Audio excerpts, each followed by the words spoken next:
Hi guys, Sam here. I was really missing all of my little buddies because with quarantine and everything, I haven't been able to visit my home church. My limits on my CASA visits, they're far and I have to be really careful around some of the family members, and I've had kids in my house that haven't been in school, and so I just found that I was really missing all my little friends, Mila, Nora, Rye, Marlo, Thomas, Matea, Lily, Milo, James. I mean, the list goes on and on. So special shout out to my birthday buddy, by the way, Leo, and his sister Allie. Who else? Oh gosh, Allison and her husband Jeremy, and baby Jojo and Bethany. Basically I was just really missing everyone, so I thought it would be fun to read some stories to all my little friends. So I'm going to read a few chapters a day, and then I'm going to post them and I will send them to you, and whoever wants to follow along can follow along. So Alex, my best friend, as you know, she gave me Alice's Adventures in Wonderland and Alice Through the Looking Glass. So I figured we could do like 3 chapters a day. And it'll be like story time with Sam or Shmam or Auntie SS or whatever anybody else calls me. Birthday buddy, godmama, Auntie Beth, whatever.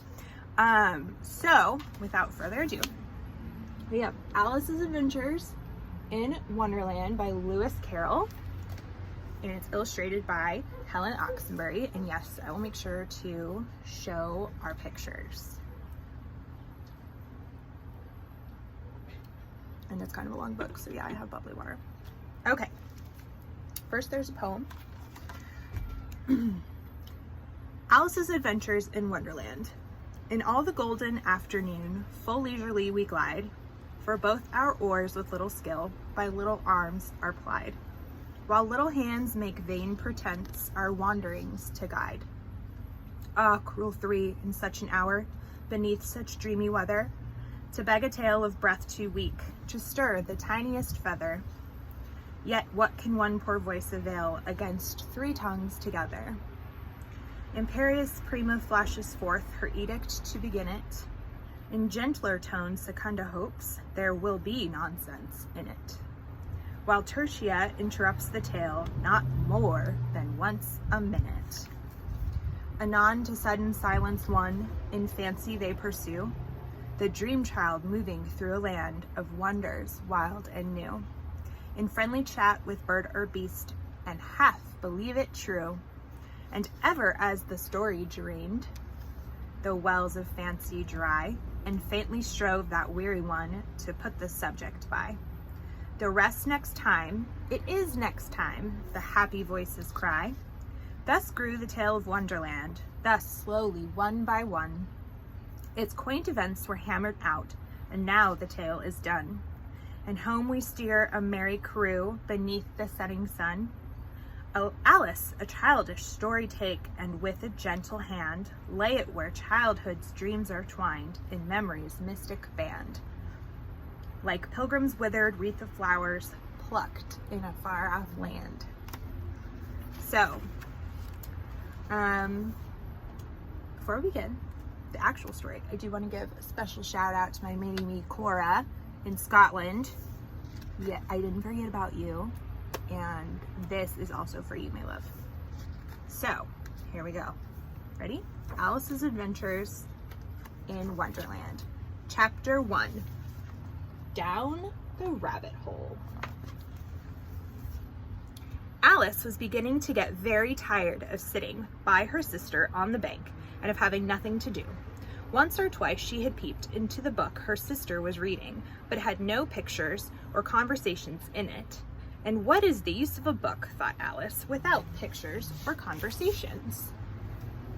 And so she was considering in her own mind as well as she could, for the hot day made her feel very sleepy and stupid, whether the pleasure of making a daisy chain would be worth the trouble of getting up and picking the daisies, when suddenly a white rabbit with pink eyes ran close by her. There was nothing so very remarkable in that, nor did Alice think it so very much out of the way to hear the rabbit say to itself, "Oh dear, I shall be too late."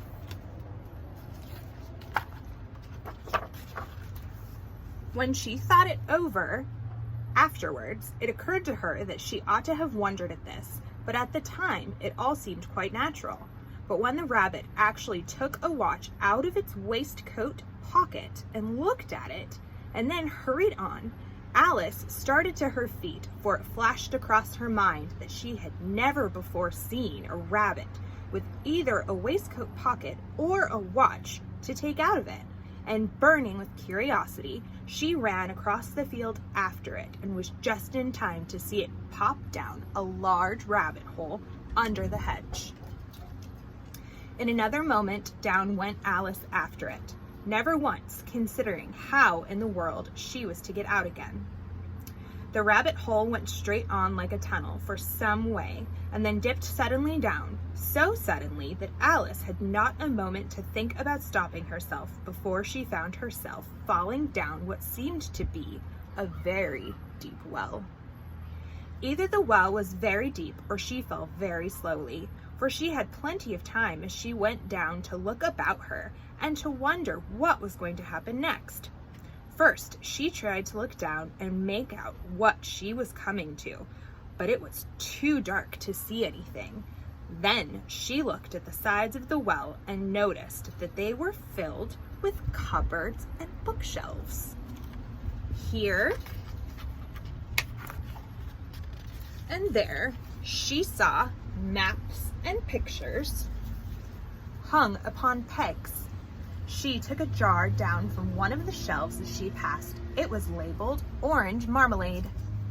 But to her great disappointment, it was empty. She did not like to drop the jar for fear of killing somebody underneath, so she managed to put it into one of the cupboards as she fell past it. Well, thought Alice to herself, after such a fall as this, I shall think nothing of tumbling downstairs. How brave they'll all think at me at home. Why, I wouldn't say anything about it, even if I fell off the top of the house, which was very likely true. Down, down, down. Would the fall never come to an end? I wonder how many miles I've fallen by this time, she said aloud. I must be getting somewhere near the center of the earth. Let me see. That would be 4,000 miles down, I think. For, you see, Alice had learnt several things of this sort in her lessons in the schoolroom. And though this was not a very good opportunity for showing off her knowledge, as there was no one to listen to her, still, it was good practice to say it over. Yes, that's about the right distance. But then I wonder what latitude or longitude I've got to. Alice had not the slightest idea what latitude was, or longitude either, but she thought they were nice grand words to say. Presently, she began again. I wonder if I shall fall right through the earth. How funny it will seem. Actually, let me do this. How funny it will seem to come out among the people that walk with their heads downwards. The antipathies, I think. She was rather glad there was no one listening this time, as it didn't sound at all to be the right word. But I shall have to ask them what the name of the country is, you know. Please, ma'am, is this New Zealand or Australia?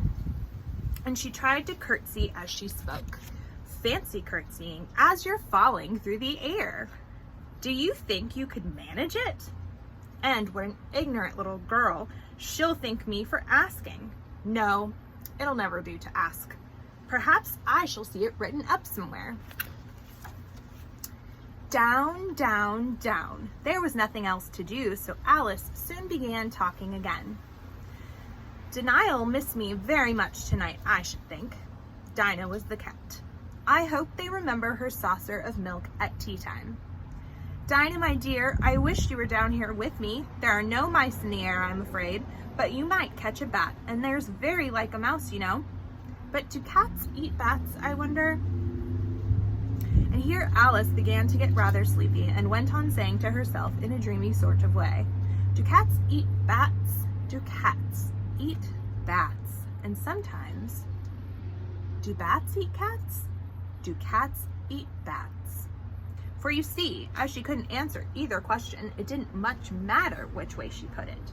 She felt that she was dozing off and had just begun to dream that she was walking hand in hand with Dinah and was saying to her very earnestly, "Now, Dinah, tell me the truth.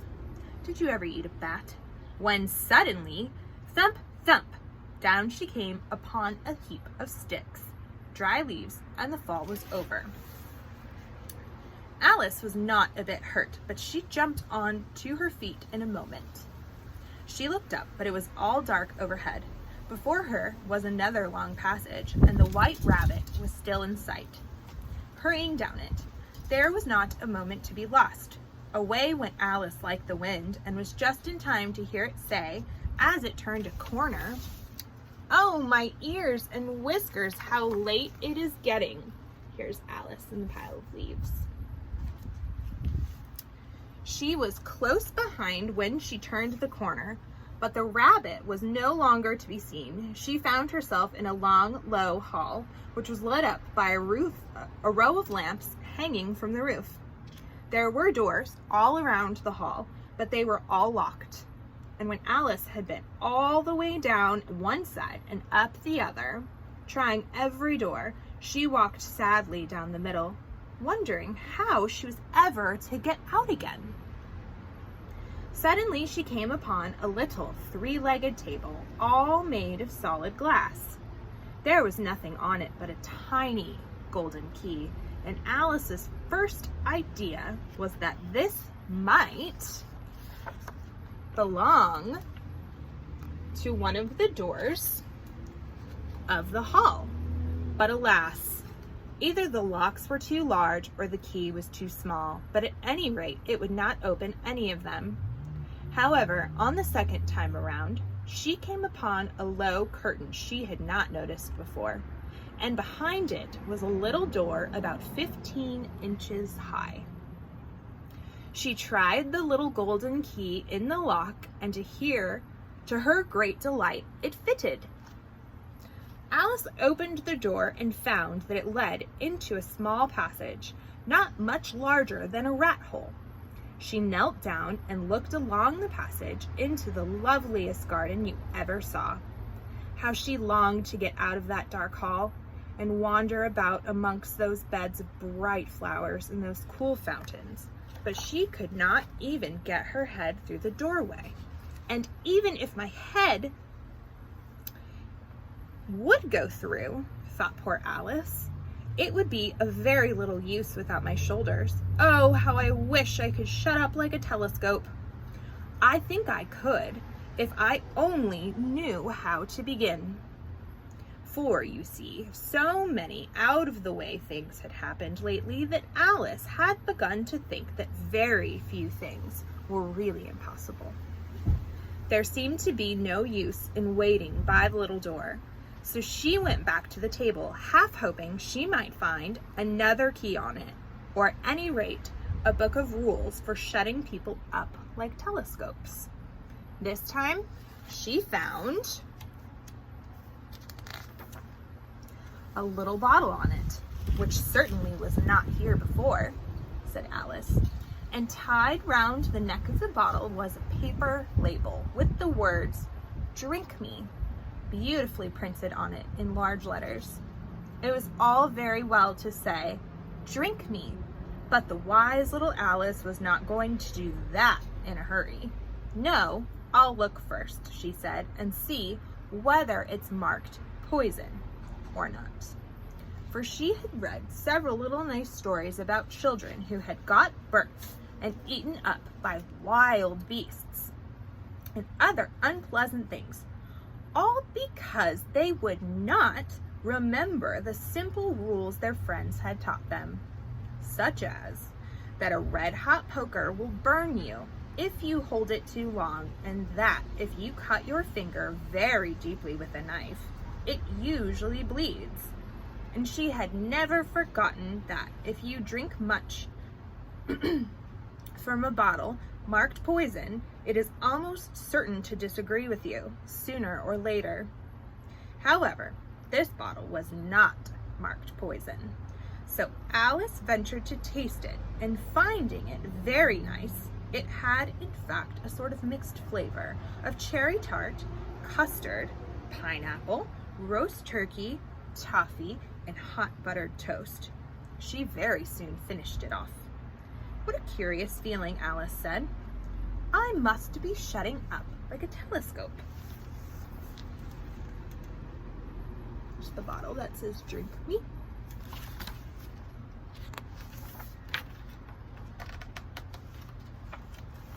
And so it was indeed. She was now only 10 inches high, and her face brightened up at the thought that she was now the right size for going through the little door into that lovely garden. First, however, she waited for a few minutes to see if she was going to shrink any further. She felt a little nervous about this, for it might end, you know, said Alice to herself, in my going out altogether. Like a candle. I wonder, what should I be like then? And she tried to fancy what the flame of a candle looks like after the candle is blown out, for she could not remember ever having seen such a thing.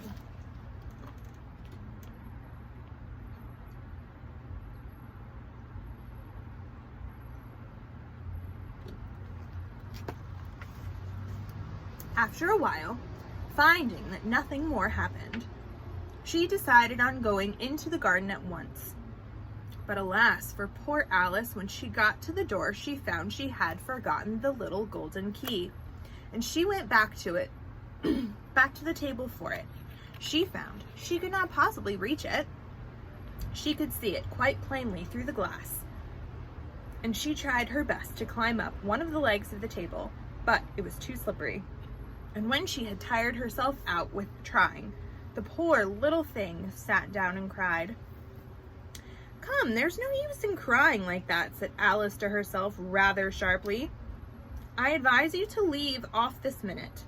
She generally gave herself very good advice, though she very seldom followed it. And sometimes she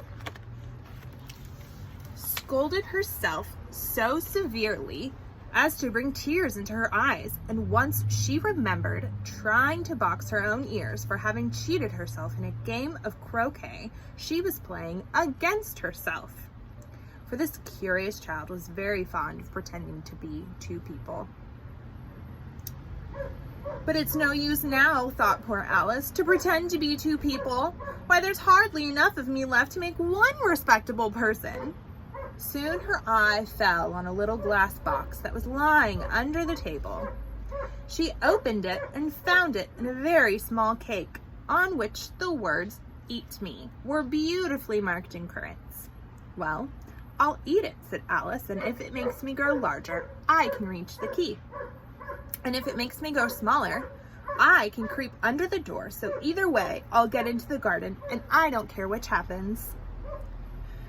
She ate a little bit and said anxiously to herself, which way, holding her hand on the top of her head to feel which way it was growing, and she was quite surprised to find that she remained the same size. To be sure, this is what generally happens when one eats cake, but Alice had gotten so much into the way of expecting nothing but out of the way things to happen, that it seemed quite dull and stupid for life to go on in the common way. So she set to work, and very soon finished off the cake. It's the end of chapter 1. Stay tuned for my next video where I'll do chapter 2 and chapter 3 today, and then tomorrow the next 3, and so on and so forth. I hope you guys had a good time.